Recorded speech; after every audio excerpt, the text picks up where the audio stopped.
I don't really use it as a motel. I use it as a shelter essentially, and I house my individuals. So my mental health agency has been able to profit significantly. I was able to triple my numbers on my business because of it, because I'm able to provide services and I know where they are because they're my properties. So once Yeah. was the discussion, then it was a no-brainer. It was fine.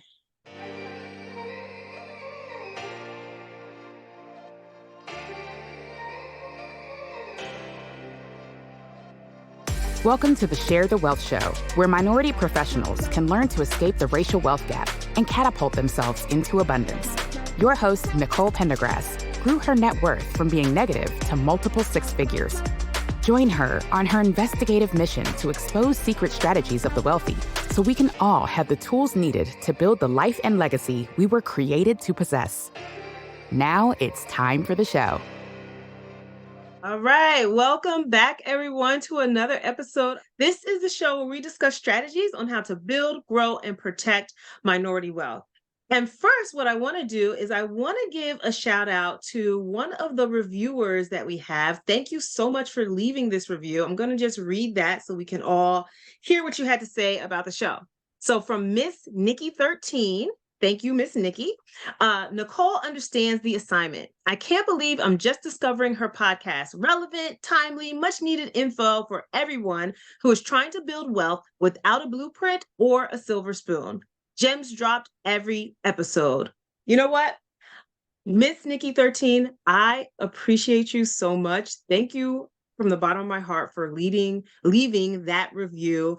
It's very helpful and impactful. And anyone else listening, wealthpreneur listening right now, if you have not left a rating or review in Apple Podcasts, please do so. That really helps our show reach more people. And so we can impact the mindset and what wealth looks like for us and for our community. And we can all grow and elevate together. But your reviews, your ratings really help us in the algorithm, basically, reach more people and get seen and exposed so that everyone else can get the same information that Miss Nikki 13 has been getting from listening to the podcast.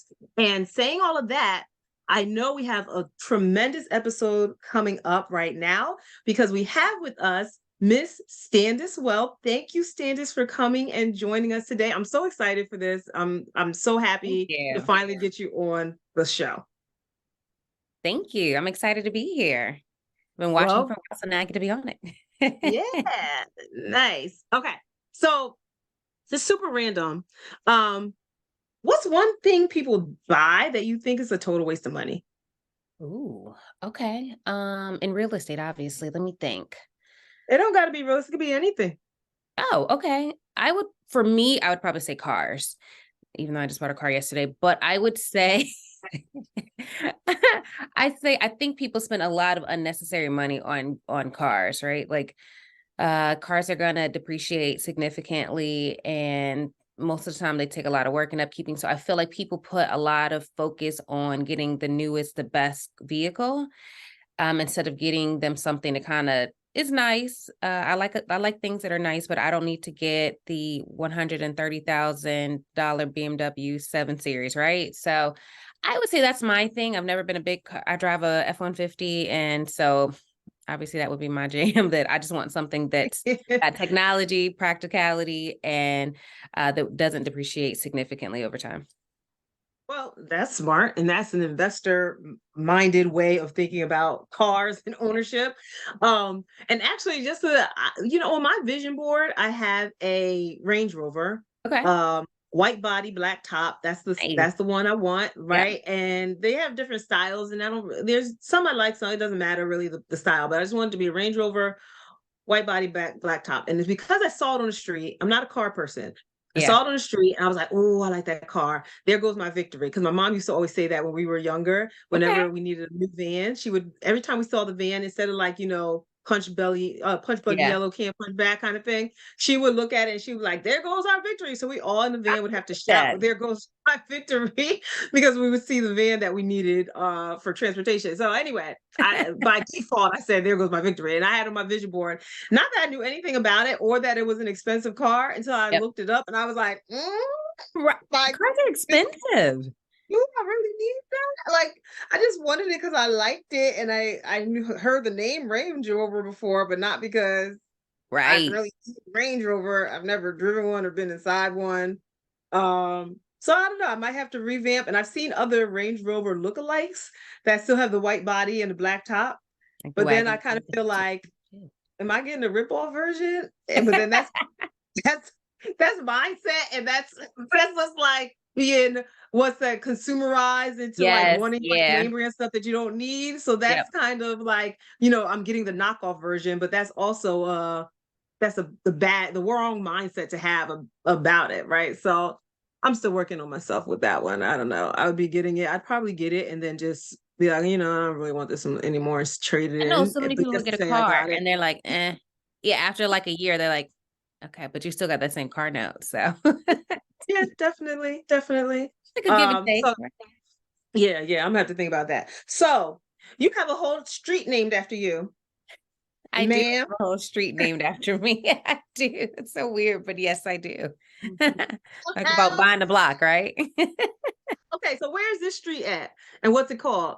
It's in Newport News, Virginia, and it is Rumph Way. Me. Rumph Way, Standice Rumph Way. Yep. Okay, get a street named after you. This is crazy. So I just, long story short, the street used to be named by the former owners of the property. So of course I said, well, now that I own it, I'm not going to pull up to somebody else's thing. I'm going to pull up to mine. So I went to the city and got the name changed. That's what you do when it's yours. So, Oh my God. Okay. The power of ownership, that's yes, beyond yes. like just impactful for someone to even hear that, like, okay, I could buy a property and then basically change the name of the street. Mm-hmm. Like, And it's not hard. so you said the property. So what's the property? So I own a micro boutique motel in Newport News, Virginia. Okay. And all right, just spill it out, spill the beans. What's the Yeah. story behind it? How'd you find it? How Okay. many? It's a motel, right? So how many So, yeah. doors is that? How do you, okay, we'll go into a lot. I've got a lot of questions I want to throw up out of my mouth right now, but we'll get lost in the sauce with that. So Okay. I'll take it a little at a time. How'd you find the property? Okay. Why? Yeah. Why? Okay. So I'm a mental health professional. I'm a licensed professional counselor in Virginia. And so I have a mental health agency, right? So that's my biggest pull into real estate is if anybody has dealt with anyone with serious mental illnesses, bipolar, schizophrenia, anything like that, the homelessness disparity is immense. And so during COVID, it was even worse because homeless shelters were closed down, obviously, because everyone would probably get COVID if they were in there. So it meant that there were so many people on the streets, and most people didn't know because, again, everybody was in the house. Okay. But in the line of work that I do, I don't have that option. So we are one of those like first responders. We don't get to stop working. So just seeing the magnitude of people that were homeless kind of made me figure out like I need something that is going to be impactful. Buying a house is not going to do it. I had a house and I had about 8 people there, but okay, that's like a drop in the bucket, right? And so my mom said, you should buy a hotel. I was like, oh, okay, Mom, aren't you cute? You're adorable. I love that for you. Like, no, I don't even know where you get these big ideas, but we're not going to do that. So you should really think about it. And I said, okay, I'll think. And I just didn't think anything of it. So, that's why you got to love parents, right? It's like big ideas. And like my mom is a person that's like, okay, well, we're going to make this happen. So she was driving by and so happened to see a property, a motel for sale. She sent me the number, said, just call. I called. And long story short, that one wasn't for sale, but there was the one that I was going to eventually buy for sale. And it was for sale by owner. The daughter had just inherited it because her father passed away and she owned a gas station. So she had no desire to do anything with it. And so because of that, I was able to obtain it. It's 15 micro apartments. So that means that each suite is 2 bedrooms, 1 bath, which has a living room and a dining room and a kitchenette. And it needed complete rehab. It needed everything done to it. But I got it in December of 2020 and got to work on rehabbing it for the next year during COVID, which is a whole nother part of Oh this. God. Yeah. To build wealth with real estate? Are you all tapped out on YouTube University and ready to get help tailored to your specific situation and goals? Have you always known that you are a little different from the crowd, that you never liked following the status quo, and that you're just tired of living in mediocrity? You want to build wealth on your own terms outside of Wall Street? Well, then maybe the Microfamily Mavericks Mentorship Program can help with that. It's a community where I handhold you through the process of buying your first small commercial multifamily building, because not everyone is ready for 100 units out the gate. Why multifamily? Because it gives your rental income a hedge against vacancy. Imagine what happens when your single family rental tenant leaves, right? And why commercial 5+ units? Because you have much more control over increasing the building's value in the commercial space, and then in turn, increasing your own net worth. Starting small is a stepping stone to so much more, because then you can tap that equity and buy another building and another and another, and you get the point. So increasing your cash flow and your ability to be job optional along the way. It's all a part of the journey. So if you think big, but you want to start small, and if you know multifamily real estate is the way for you to open the door to building a life of freedom, abundance, and legacy, but you just need someone to guide you step by step, and you want to be surrounded by other people on the same journey, doing the same thing, then just click the link in the show notes to find out a little bit more about the Microfamily Mavericks, and I look forward to potentially seeing you on the inside. So now back to the show. So we actually, our starts of our commercial stories are the same. Like my first purchase was in December of 2020, Oh, nice. and we were doing big rehabs during COVID. So know. Yeah. Honestly, probably less than you do, because I was more hands off. Property management dealt with that, but I had the stress of like the oversight and trying to keep with them, and just, I don't know. There was a different type of hands-on not being there, and trying to still oversee something from afar. But in any case, so you bought it in December of 2020. It's 15 micro. So this was not like this. Was this previously an extended stay hotel? Because you have two bedrooms. Okay. It was a previously extended stay, but it had been closed down for about 3 years, and the parents had just been living in it, which is obviously not what you're supposed to do. They had just been living in a 15. They had converted 3 of the suites in the front into one big one. And that's the only thing that they were utilizing in the whole property. So it at least was good that they were keeping like the water and electricity on. Yeah. But not good for the rest of the units that had just been sitting there. Oh my God. Yeah. People actually do that. Yes. I'm telling you, a lot of people don't realize how many abandoned hotels that are owner financed or just are owned by one person. Most of them are doing that, especially during COVID when no one was staying there. So bills get paid, and that was just another way of living. I learned about 4 properties that were operating like that, or not operating. Yeah, or not operating, but in that condition. Right. Okay. All right. So then I guess walk through what was the purchase like? So it was owner finance. Normally when people think owner financing, they thinking they're getting, a better deal or something you can negotiate terms. Kind of what did the purchase? Do you mind sharing numbers on that? Yeah, I would love to. So I purchased a property for $435,000. And I did, like I said, owner financing. I had 2.5 years to get traditional financing with a 6-month extension if I needed it. That was kind of already factored in. The 6-month extension was going to be contingent upon if they wanted to grant it. So that would be based on had I been making payments on time like I should have, had I been actively working on getting it done, those kind of things. I had a 6% interest rate, which was okay for 2020. It's not the best, not the worst. And I did $75,000 down. Yep. So about 20% down. Now, I would say in hindsight, I could have did a lot less down because they were very open. That's the thing about seller financing, is that she didn't want the property. Like, she could care less. And because it had been closed down, no one was like, she didn't have buyers just jumping at her, right? And so as it was my first intro into seller financing, I was thinking I needed to be a little more traditional. I tried to be a little aggressive, but in hindsight, she would have taken 50,000 and she probably would have did a 5.5 interest rate had I pushed a little harder. So those are things that I learned the hard way, but we got the deal done. Those are numbers that were comfortable for me. And I did end up needing the 6 months because one thing about unbranded motels is no one likes them when it comes to refinancing. So that is something to know.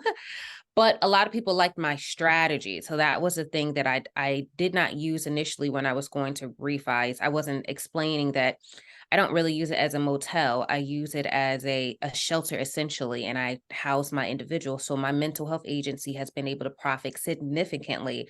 I was able to triple my numbers on my business because of it. Because I'm able to provide services and I know where they are because they're my properties. So once Yeah. was the discussion, then it was a no-brainer. It was fine. Okay. Okay. So just to explain to people who didn't understand or catch what the terms were. So it was a 2-year payment, Yep. or two-year term basically that needed to be completely paid off to the owners in the 2 years. So that's a balloon payment. And then a possibility of a 6-month extension as per the requirements as Standice outlined. So for those 2-year terms, what was that? Was it amortized over Yes. Oh, I how didn't. many years? It was amortized over 30 years. So my payments were about $2,400. Okay. All right. So that's great. Very So doable. amortized over 30 years. So you still get the long-term payment, like benefits of making your payments smaller. So Yes. it's amortized over 30 years, just like a traditional first time or a residential home, but then you just have to pay it off in 2 years with the balloon. So that's great.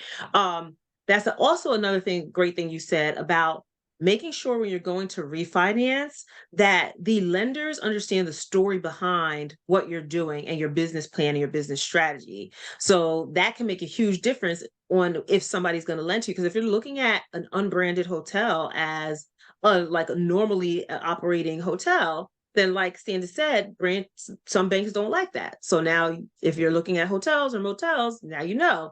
If you have an alternative business strategy that they can see a need for, especially housing the homeless or housing mental illness and things like that, and providing a service like that to people. So, okay, you said it helped you triple your numbers in your mental health business because Yeah. you own that business and you had already been owning. How long did you have that business before you bought property? 7 years at that time. 7 years. Yeah. Okay. All right. What got you into, because you didn't start with that. How long have you been a mental health counselor before that? So I've been in mental health since I was 21. So a very long time ago, I think 18 years, but I had been licensed since 2016. That's 4 years. Yeah. They do the math. Yeah, I can't do the math. Yeah. Okay. I was like, wait a minute. My head. I've been fully Okay. licensed since 2016, had my company for 7 years, and basically been in the field for like 15 at the time. Okay. So what made you go from just working for somebody else to deciding to open up your own agency? Really seeing people didn't know what they were doing or care, you know what I mean? Like it's not like a business. It's similar to real estate, or you would never know how much these two things cross over, right? It's a people Mhm. business. You have to genuinely care about people. It's not really about selling houses and about, commercial property. It's about who's Mhm. going to occupy that space, right? Or who's going to be in the same thing with mental health. I deal with people with chronic mental illness. So when I was working for people, they just cared about the money, right? It's a lot of money in Medicaid funded mental health agencies. Let me just say that it's a $1 billion business for sure. And it's not hard to get into because you can start with a very low, less than $5,000 will get you into $1 million business. So a lot of people are doing it, right? And so it's one of those like unspoken secrets, which means that a lot of people are making money for the wrong reasons. So I really wanted to own an agency because I do care. I care about mental illnesses. I definitely care about mental illnesses and Black and brown individuals. And so I really wanted to make sure that I can make some money off of it and pour back into my community at the Yeah. same time. Yeah.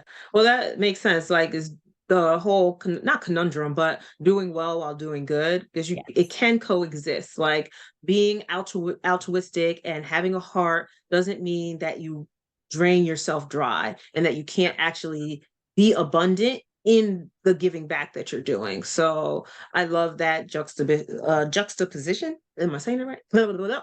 It's a tongue twister, baby. Yeah. Are you enjoying this episode? Then stop what you're doing right now. Head over to Apple Podcasts and leave us a rating and review. It really helps our show get pushed to more people who are looking for the information that we're sharing here. We have to share the wealth. If you listen to us on YouTube, make sure you like the episode that you're listening to right now and subscribe to our channel. Then share the channel with somebody else. There are people out there looking for the information you're listening to right now. So make sure you share it with someone who you know needs it. Now, back to the show. Okay. Okay. So you decided to open your own agency. You Yep. did that for a while. Your mom plants the seed about owning or buying a hotel. Then she actually finds it and makes you call. Gotta love moms, right? Yes. And then that turns into a project. Okay, so now you said the rehab part of it was a whole different story during COVID. We just think about it makes So, me choke, right? Yeah, so the rehab was yeah. hard. It was Okay. really hard.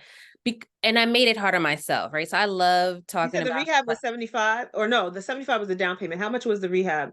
rehab ended up being probably 175. It didn't have to be that much, but because I didn't know what I was doing, I Okay. paid it And probably did you should have been get that 125. funded or you self-paid for the rehab? A little bit of both. I did Okay. about half and half. Okay. Okay. Yeah. All right. Go ahead. Sorry. No, you're fine. So I will say I don't have a background in real estate in any way, shape, or form other than purchasing and rehabbing my own small single family homes, right? And so I had done like a flip or two, but nothing to this caliber. And so instead of getting a property manager and things of that nature, because I had such a small budget, I couldn't really afford to get, do it the right way, even though you're going to pay for it in the end. I took on a lot of the projects myself, right? So I did a lot of the research. I knew what I needed to do. I got all my estimates and everything. But because of COVID, everyone was busy. You couldn't get the good contractors. The good contractors were already booked for months and months in advance. Yet I'm on a timeline, right? Like I have 2 years to start making money so that I can present this. So I couldn't wait. I had to take the people that were available, and the people that were available were awful. So I spent a lot of time and money chasing people, basically. So I would say to anyone, like, do your homework, know your limits, know what's in your wheelhouse, right? It's like, if this is not your wheelhouse, don't do it, because you end up wasting time and money. I still have a whole nother business. I have little children. I don't have time to be at a construction site every day, which is what I ended up being, right? But we got it done. It took a whole year. It should not have taken a year to get this done. But I did not get licensed or permitted to open until December 2021. And that was by the skin of my teeth, because it just was so hard to get good contractors. They were in and out. So we were able to do it. We got the permit, and then we started basically operating in 2022. Okay. What do you think the biggest hurdle during that time, or just giving like an example of something that happened that was like oh my God, I can't believe I'm going through this, contractors either not showing up, stealing money, or I don't know, whatever the situation could have been in that year that was kind of like you thought was going to break the project? I would say if it wasn't contractors not showing up, I went through at least 4 contractors in a year. And that is a lot when you're trying to get a 15-unit project done. You don't have time for that. Yeah. So between that and just things not being in stock, because like I said, everybody is working, everybody's at home doing projects. So I needed windows. Windows were like 4 months out. I needed tile, and you had to pick from like this little amount of tile because I needed so much, right? Yeah. And everybody's retiling their floors. So those 2 were huge hurdles for me, and it took a long time. So Yeah, supply chain constraints were yes. crazy during that period. And I think I mentioned it somewhere else too, but it really highlighted the weakness of the US economy, because we weren't really manufacturing a lot here. Exactly. And they're trying to bring manufacturing still. I think they're trying to increase manufacturing here so that we don't have that same type of issue with not being able to get stuff from overseas because we don't have enough manufacturing done here. I agree. And I don't think anybody was realizing that. I mean, realizing, but I not know I thinking of the didn't. importance of it until you couldn't get anything. Exactly. I never would have thought about anything like this until COVID came along, and it did expose a lot of weaknesses within our economy.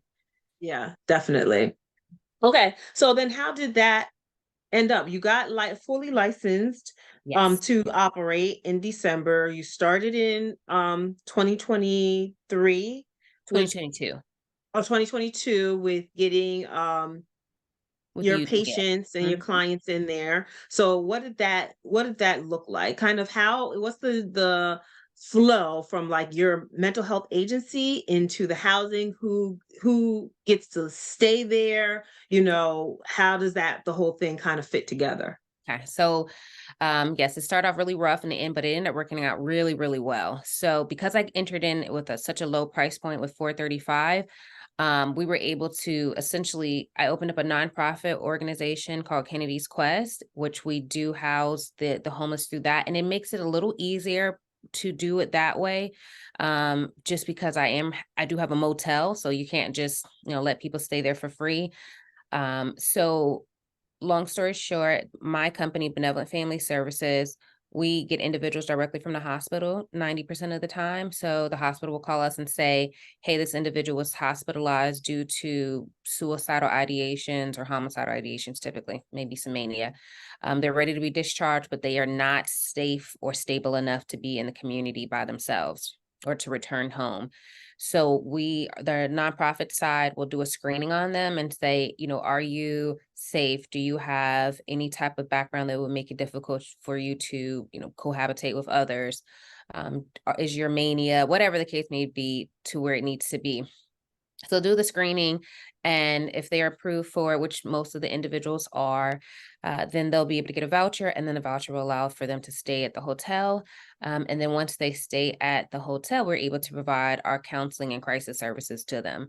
So they're able to get housing, food, connections to the community. So social services, we make sure that they have their benefits established. By the time they're done, they should with us, which we get a very small window. We get about 10 days to work with them.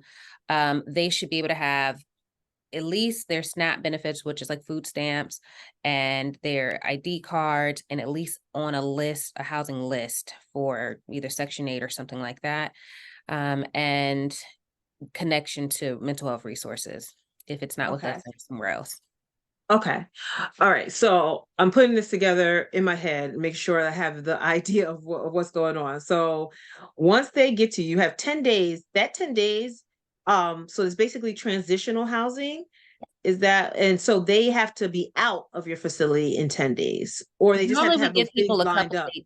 Yeah, so normally we give people about 2 weeks just because, people need a little bit of time to settle. So once our services ends, they still have a little bit of time to coordinate care, because it's not a perfect transition. We're not going to just put somebody out. Yeah. Okay. So then they come in, you get them set up with getting food stamps. You provide mental health services through your agency, but after the transition period, they could stay with you or they could transition into another agency, however that looks. Um, and the housing basically is through your motel until you get them transitioned. Yep. So who is paying for each of these buckets, like for the mental health services, for the hotel, because everything is coming through a nonprofit, and then for, I guess, what was the third one? Transitioning out is not a cost, but like basically for the Like mental health food and things of services, that nature. yeah, and for food while they're at the hotel and that kind of stuff. Like where's the funding coming from in each of those buckets, and how does it impact your businesses in each of the buckets as well? Great question. So Benevolent, which is the mental health side, we are paid directly through Medicaid. So Medicaid pays anywhere from $1,000 to $4,000 for that 10-day span. Just long story short, obviously it gets broken down to pay and every other thing you have to do with it, but it's Yeah. lucrative for sure. Okay. And so that's one pot of money. Then Kennedy's Quest, the housing vouchers are paid through grants and fundings, right? So the city has funding, the state definitely has funding, and then we work with a couple of different entities like the foster care placements and so on and so forth, social services, to get the funding for the actual housing. And because the hotel is inexpensive, it doesn't take a lot to fund it, right? Obviously, Okay. we make sure that So it's sorry, the healthcare, the funding from the state and city or wherever else that goes to Kennedy's Quest. Now, Kennedy's Quest uses that to pay the motel exactly. for the stays. Okay, sorry, go ahead. No, good. And so, and then the food and things are by local charities. Okay. Okay. And so you are basically the head of coordinating all these different moving parts. Yeah. And you have like your young kids and all this other Yes. stuff. All right. So what's your team look like then? Wonderful team. So I have an executive director on my mental health side and a clinical director. Even though I'm licensed, I'm not the person who typically does any of the clinical work anymore. And then on the Kennedy's Quest side, I have a director there as well. And we have a couple of individuals to kind of volunteer their time. And then, of course, we have a office manager and a property manager for the motel. So I have a huge team. So Benevolent we have at least 30 some odd employees. Kennedy's Quest has at least 5 people on the team. And then we have, of course, the people that's running the motel. So it's definitely not, it looks like it's a small project, but it's a lot of moving parts and a lot of people. Yeah. For the motel, how many people are on the team for the motel? It's only 3 of us, actually. That's probably the smallest one. Yeah, okay. And then for Kennedy's Quest, since it's state and local funding, whatever that looks like, and those are grants. So do you have a grant writer? Are you applying for grants? Like how often do you need to apply for grants? And if you are awarded one, is that like a 1-year term? Is it a 5 years, like extended? Like how often are you continuing to apply for grants to keep the capital to be able to fund the housing? Okay, guys, don't kill me, but I'm going to have to cut this episode short. This is too juicy, and we need to do this in a part 2. So stay tuned for the next episode that airs, and you can hear the rest of our conversation. Did you love this episode of Share the Wealth Show? Be sure to connect with Nicole by following her on LinkedIn, Instagram, or Facebook. If you picked up any of the gems that were dropped by today's guest, make sure you not only put them in your bag, but if you know of someone who would benefit from this information, don't keep it to yourself. Share the wealth and make sure to leave us a rating and review. We'll see you for next week's episode. Subscribe so you'll be notified.